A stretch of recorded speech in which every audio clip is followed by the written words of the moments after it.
প্রিয় নবাবগঞ্জের ভাইরা, আপনারা কেমন আছেন? আলহামদুলিল্লাহ। সুম্মা নাকুলু আলহামদুলিল্লাহি রাব্বিল আলামিন।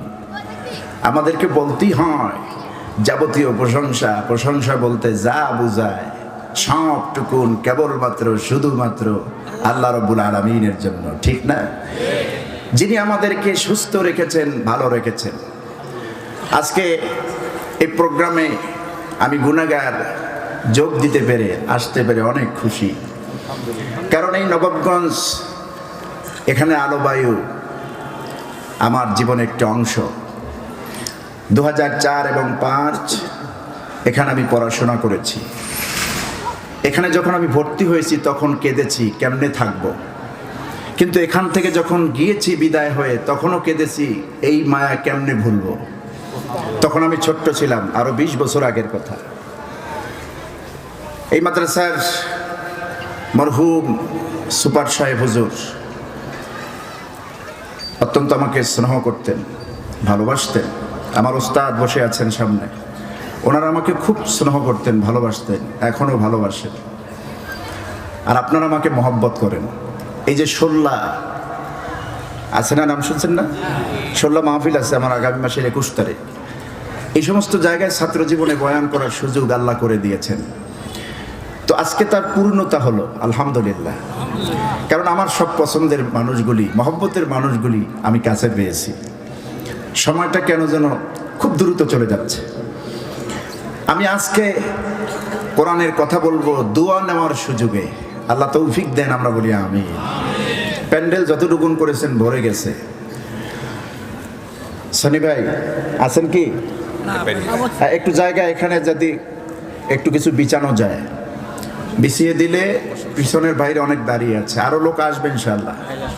আবার মাঝখানে কিছু জায়গা গ্যাপ আছে। আজকে খুব বেশি শীত না, আবার গরমও না। একটু মেহরবানি করে আমার বাবার বয়সী যারা, বেয়াদবি নেবেন না, ইয়ং যারা আমার কলিজার ভাইরা, মাঝখানে 1 ফোঁটা জায়গাও খালি রাখবেন না। একটু দয়া করে আসুন, একটু চেপে চেপে বসুন। আল্লাহর মেহরবানি, অনেক মাহফিলে তো লোকই হয় না, ঠিক না? তাবাররুক দিয়েও লোক আনতে পারে না। আর এটা প্রপার একটি মাহফিল। আল্লাহর শুকর যে আপনারা এতগুলি লোক এসেছেন আল্লাহর কোরআন শুনতে। যদিও আপনাদের জন্য মেহমানদারির ব্যবস্থা আছে, আলহামদুলিল্লাহ, শুকরিয়া। আর মা বোনরা এসেছেন অনেক বেশি, অনেক বেশি মা বোন। মূল কথা হলো আমাদের মনের মধ্যে অনেক শান্তি, কারণ এদেশ থেকে স্বৈরাচার বিদায় হয়েছে, ঠিক কিনা? এই স্বৈরাচার, এই জালেমরা সবচেয়ে বেশি কষ্ট দিতে আলেমদেরকে কষ্ট দিয়েছে, ঠিক কিনা? আমার বন্ধুগণ, আমাদের মনে খুব আনন্দ এবং এটাই আমরা কামনা করছি যে আগামীর দেশটা যেন বাংলাদেশের হয়ে যায়, কোরআনের হয়ে যায়। বাংলাদেশটা যেন কিসের হয়? কোরআনের দেশ হয়ে যায়। কারণ এই দেশে কোরআনের হুকুমত কায়েমের জন্য বহুত মানুষ জীবন দিয়েছে।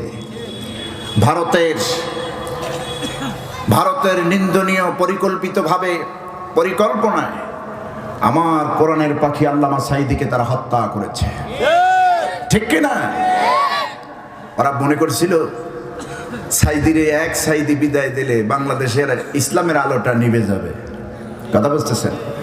মামুনুল হক হাফিজাহুল্লাহকে মিথ্যা মামলা দিয়ে মাস্তানের মতো শো করে এই জাতির কাছে ঘৃণার পাত্র বানাবে পেরেছে?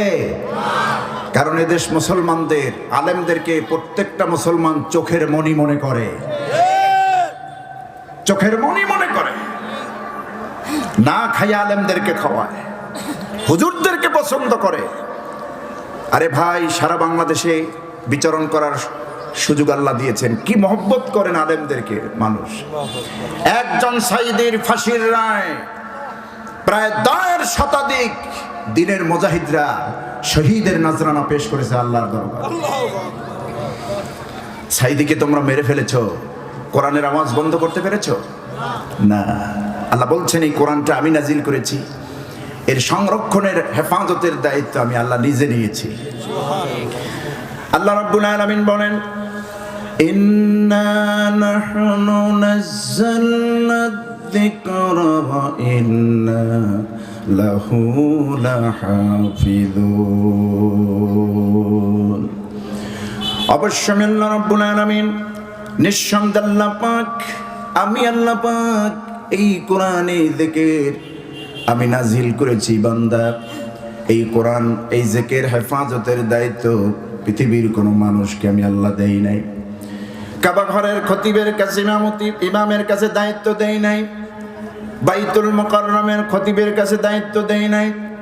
পৃথিবীর কোনো আলেমের কাছে কোরআন হেফাজতের দায়িত্ব দেই নাই। আমি আল্লাহ পাক কোরআন নাজিল নিজেই করেছি। ওয়া ইন্না লাহু লাহাফিজুন। কিয়ামত পর্যন্ত কোরআন হেফাজতের দায়িত্ব আমি আল্লাহ রব্বুল আলামিন নিজ হাতে নিয়ে নিয়েছি। সুবহানাল্লাহ। নাজিল করলেন যিনি, হেফাজতের দায়িত্ব নিয়েছেন তিনি। সুবহানাল্লাহ। আমার বন্ধুগণ, আমেরিকা আজকে ক্যালিফোর্নিয়ায় যে আগুনের দাবানল চলতেছে টের পাচ্ছেন না? হ্যাঁ, গজব। আমার বন্ধুগণ, এখন দেখলাম আজকে মিডিয়ায় যে সেখানে হুজুররা আজান দিচ্ছে যারা মুসলমান। বলি আলহামদুলিল্লাহ। আল্লাহর সাহায্য ছাড়া কোনো গজব দূর হয় না, ঠিক না? আল্লাহর সাহায্য আসলে সেখান থেকে গজব বিদায় হয়ে যায়।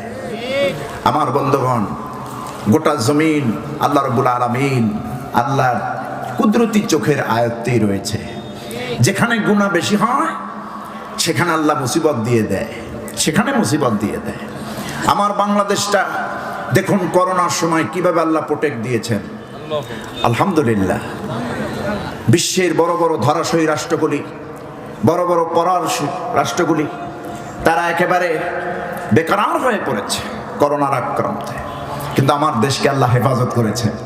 কারণ এদেশে লক্ষ লক্ষ আলেম, ওলামা, মুহাদ্দিস, মুফাসসির, কোরআনের হাফেজরা রাত 2:30-3টার সময় উঠে আল্লাহর কোরআন তেলাওয়াত করে, ঠিক কিনা?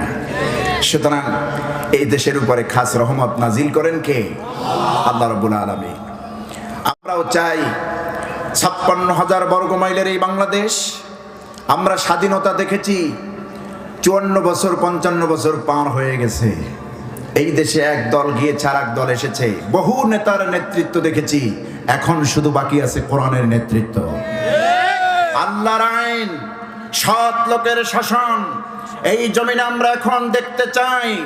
ইনশাআল্লাহ কোরআন যদি বাংলার জমিনে কায়েম হয়ে যায়, দুর্নীতি থাকবে না, টেন্ডারবাজি থাকবে না, চাঁদাবাজি থাকবে না, মিথ্যা মামলা মিথ্যা হামলা থাকবে না, জুলুম নির্যাতন থাকবে না, মাকে বেঁধে মায়ের সামনে যুবতী মেয়েকে ধর্ষণ করে সেঞ্চুরি করা চলবে না। আগামীর বাংলাদেশ কোরআনের বাংলাদেশ আমরা চাই। ইসলামী হুকুমত এই দেশে কায়েম হোক আমরা চাই। কারা কারা চাই একটু হাত উঁচু করে আল্লাহকে দেখায় দেয়।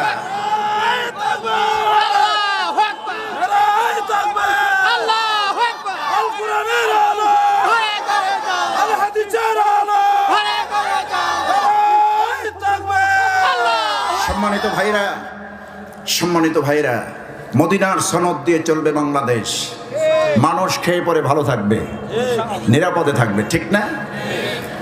আগুন জ্বালাতে কেউ পারবে না, দেশের 1000 কোটি টাকা কেউ পাচার করতে পারবে না, মিথ্যা মামলা হবে না, মিথ্যা সাক্ষী হবে না। আমার বন্ধুগণ, জানমালের নিরাপত্তা দিবে কোরআন। জানমালের নিরাপত্তা দিবে কে? কোরআন।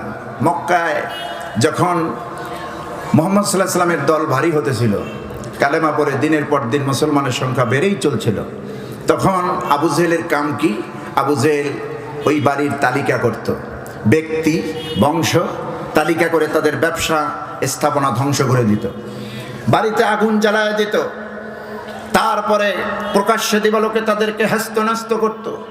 লোকেরা এসে নবীজির কাছে বলছে, ইয়া রাসূলুল্লাহ, আপনি যে নবী এতে কোনো সন্দেহ নাই, আমরা আপনাকে বিশ্বাস করি, কিন্তু ঈমান আনবো ভয় পাচ্ছি। ঈমান আনলেই তো টার্গেট করে আবু জেহেল আমাদের বাড়িঘর পোড়াইয়া দেবে, আমাদের জানমালের নিরাপত্তা থাকবে না।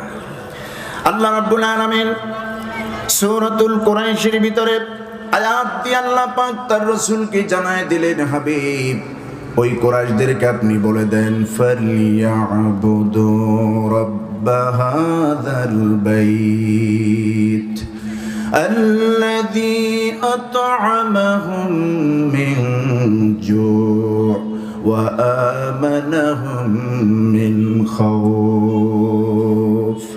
হে নবী, আপনি বলে দেন কুরাইশদের কোনো ভয় নাই, ভীতি নাই।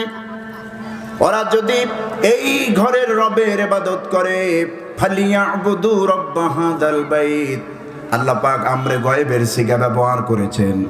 কিয়ামত পর্যন্ত এই ধরার মাঝে যত মানব গোষ্ঠী আসবে, এই মানবগুলি যদি এই ঘরের রবের ইবাদত করে, মানে হলো কাবা ঘরের মালিক যিনি আল্লাহ রাব্বুল আলামিন, ওই আল্লাহর ইবাদত যদি, আল্লাহর দাসত্ব, আল্লাহর গোলামি যদি করে, ওই আল্লাহ পাক বান্দাগুলিকে ক্ষুধার সময় খাবার দিবেন আর ভয়ের সময় যথেষ্ট পরিমাণ নিরাপত্তা দিয়ে দিবে। আল্লাযী আত'আমাহুম মিন জু', ক্ষুধা লাগলি খাবার দিবেন কে? ওয়া আমানাহুম মিন খাউফ, আর ভয় লাগলে ভয় দূর করে দিবেন, কঠিন নিরাপত্তা দিয়ে দিবেন। আল্লাহর নিরাপত্তার চেয়ে বড় নিরাপত্তা পৃথিবীতে আছে?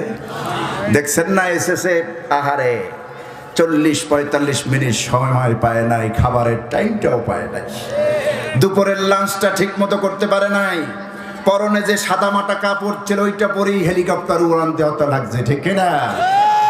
এটাই আল্লাহর ক্ষমতা। আন্নাল কুওয়াতা লিল্লাহি জামিআ। তোমরা আমার সাইদিকে শেষ বিদায়টা পর্যন্ত সুন্দরভাবে দিতে দাও নাই।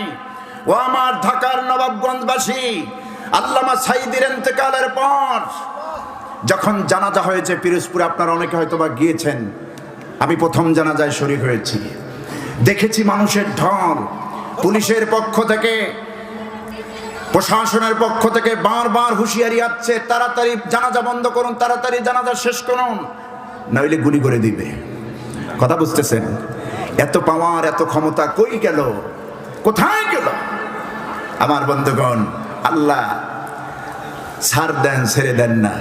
ওয়ায়ামুদ্দুহুম ফি তুগয়ানিহিম ইয়ামাহুন। আল্লাহ বলছেন আমি একটু ছেড়ে দেই বর্ষিটা, গেল জন্মের গেলা, এমন জোরে টান মারবো টাইম মতো গোষ্ঠী শুদ্ধ উঠে আসবি, ঠিক কিনা? এদেশের বিএনপি, জামাত, ইসলামী দলগুলিকে ওনাদের ছাড়া কাউরে মানুষই মনে করতো না। কথা বুঝতেছেন? মানুষই মনে করতো না। আমার বন্ধুগণ, একজন গেল পালাইয়া জনগণের রোষানলে পড়ে, জালিম হইয়া, পৃথিবীর লেডি ফেরাউন হইয়া। আর একজন গেলেন চিকিৎসা নিতে সসম্মানে। কাতারের মতো দেশের এয়ার অ্যাম্বুলেন্স পাঠিয়েছে, কোটি টাকা বাজেট করে, কারণ উনি যে বিরোধী দলীয় চিফ নেতা ছিলেন, উনি আলেমদেরকে ভালোবাসতেন। বিএনপি নেত্রী আলেমদেরকে ভালোবাসতেন। আমাদের সাইদি সাহেব বলেছেন, আমরা তখন ছোট্ট ছিলাম, আলেমদেরকে ভালোবাসতেন। এবং আমি যতটুকু জানি, সাইদি সাহেবের ওয়াজ তিনি শুনতেন, আর উনি ওয়াজ শুনলে ওনার ঘুম হারাম হয়ে যেত। কথা বুঝতেছেন? দুইজনের মধ্যে পার্থক্য আছে না নাই? আল্লাহ পাক সম্মান দিয়েছেন কেমন ভাবে দেখুন, এটাই আল্লাহর সিদ্ধান্ত। সুতরাং আল্লাহ বলছেন, নবী ভয় পাওয়ার কোনো কারণ নাই। কুরাইশরা যদি মনে করে যে ঈমান আনলে পরে বাড়ি ঘর জ্বালায় দেবে, জীবন হুমকির মধ্যে পড়বে, কোনো ভয় পাওয়ার কারণ নাই। জানমালের নিরাপত্তা আমি আল্লাহ দেব, ঘোষণা দিয়ে দিলাম। হযরত ওমর রাদিয়াল্লাহু তাআলা আনহু যখন খেলাফতের দায়িত্বে ছিলেন, হযরত ওমর অর্ধ জাহানের খলিফা, যিনি গাছের নিচে ছায়ার মধ্যে তিনি একা একা শুয়ে আছেন। লোকেরা জিজ্ঞেস করলেন, আমিরুল মুমিনিন, আপনি কোনো সিকিউরিটি ছাড়া, নিরাপত্তা ছাড়া এভাবে আপনি শুয়ে থাকতে পারেন না? হযরত আমিরুল মুমিনিন সাইয়েদনা ওমর বলছিলেন, ও আমার ভাইয়েরা শোনো, কিসের নিরাপত্তা, কিসের সিকিউরিটি? আমি তো আল্লাহ রাব্বুল আলামিনের গোলাম, আমি তো কোনো মানুষের প্রতি বেইনসাফ করি নাই, আমি তো মানুষের উপরে জুলুম করি নাই। কেন আমার শত্রু থাকবে? আমার তো শত্রু থাকার প্রয়োজন নাই, আমার তো শত্রু থাকার কোনো কথাই না। এরপরও যদি আমাকে কেউ টার্গেট করে আমার সঙ্গে শত্রুতা করতে চায়, আমার জানমালের নিরাপত্তা দেওয়ার জন্য আমার জন্য একজনই যথেষ্ট, তিনি হচ্ছেন আল্লাহ রাব্বুল আলামিন।